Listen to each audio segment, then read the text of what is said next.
আমি আজকে কি বানাচ্ছি বলো তো, রসমালাই। কিন্তু আমি শুরুর থেকে তোমাদেরকে ভিডিওটা এই জন্য দেখাতে পারিনি, কারণ আমার আজকে ভিডিও করার একদমই ইচ্ছাটা ছিল না। তারপরেও দেখলাম না, এইটুকু ভিডিও তো করতেই হবে যখন আমি বানিয়েই ফেলেছি। তো সকালবেলা 1 লিটার দুধ নিয়েছিলাম, আর দুধটা জ্বালাতে আমার একটু দেরি হয়ে গেছিলো, এই জন্য দুধটা যখন জ্বালিয়েছি পরে দেখি ছানা হয়ে গেছে। তো ছানাটাকে দিয়ে এখন কি করব, তো ছানাটাকে আমি ভালো করে জল ঝরিয়ে নিয়েছিলাম, নিয়ে তার মধ্যে আমি 1 চামচের মতো ময়দা দিয়ে দিয়েছিলাম। ময়দা দিয়ে ভালো করে ময়াম দিয়ে মেখে আধা ঘন্টা রেস্টে রেখে দিয়েছিলাম। তারপর আমি গোল গোল করে রসগোল্লার মতো শেপ দিলাম, দেওয়ার পরে একটু হাতে চাপ দিয়ে এরকমভাবে একটু চওড়া করে নিলাম। নেওয়ার পরে তারপরে আমি কড়াইতে জল বসিয়ে দিলাম, কড়াইতে জল দিয়ে তার মধ্যে চিনি দিলাম আন্দাজ মতো। চিনি দিয়ে তারপরে এগুলোকে আমি একটু সেদ্ধ করার জন্য ঢেকে দিয়ে প্রায় 10 থেকে 15 মিনিটের জন্য আমি ঢেকে দিয়ে সেদ্ধ করে নিলাম ভালো করে। তোমরা দেখো রসমালাইগুলো কি সুন্দর ফুলে আর সফট হয়ে গেছে, আর নরম, খুবই নরম। তো এখন ফ্রিজ থেকে আমি জল বের করেছি, একদম ঠান্ডা জল। ঠান্ডা জলটা বাটির মধ্যে দিয়ে এইগুলো রসমালাইগুলো বাটিতে মানে ঠান্ডা জলের মধ্যে দিয়ে কিছুক্ষণ রেখে দেবো। এদিকে আমি কড়াইতে দুধ বসিয়ে দিয়েছি, দুধটা একটু ঘন করে নিতে হবে। যতক্ষণ না ঘন হবে ততক্ষণ কিন্তু নাড়তে থাকতে হবে। তারপরে আমি রসমালাইগুলো জল থেকে তুলে একটা বড় ছাঁকনির মধ্যে রেখে দিচ্ছি, আস্তে আস্তে তুলে যাতে ভেঙে না যায়। তুলে জলটা ভালো করে আমি ঝরিয়ে নেব।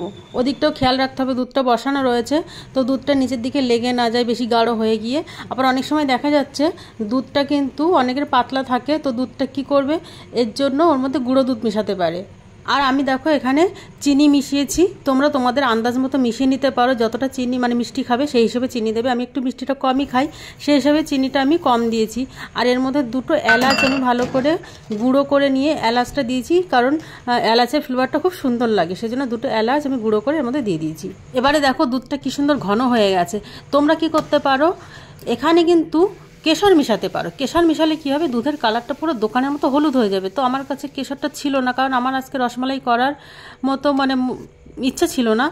যাই হোক করে ফেলেছি, কিন্তু কেশরটা আমার কাছে নেই বলে আমি কিন্তু কেশরটা দিতে পারিনি। এবারে এই গরম গরম দুধ এরকমভাবে রসমালাইয়ের মধ্যে ভালোভাবে মিশিয়ে দিতে হবে, পুরো রসমালাইটা যেন ভালো করে ঢেকে যায়।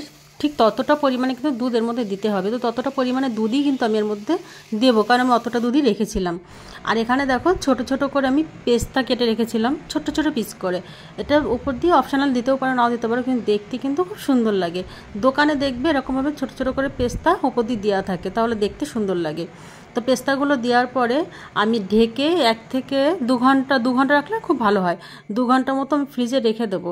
ফ্রিজে রাখার পরে এই দেখো আমি বাইরে বের করেছি, এবার একটা চামচ দিয়ে তুলে দেখাচ্ছি কত সুন্দর গাঢ় আর ঘন হয়েছে, আর খেতে এত সুন্দর টেস্টি হয়েছে না, অসাধারণ হয়েছে, একদম পুরো বলবে পুরো দোকানের মতন হয়েছে। তো তোমরা এরকমভাবে বাড়িতে বানিয়ে দেখবে, আর যদি ভালো লেগে থাকে তোমাদের, তাহলে তোমরা আমাকে একটা লাইক করো, একটা শেয়ার করো, আর যদি ভালো লেগে থাকে একটা সাবস্ক্রাইব করে দিও, কমেন্টে জানিও কেমন হয়েছে, অবশ্যই জানাবে।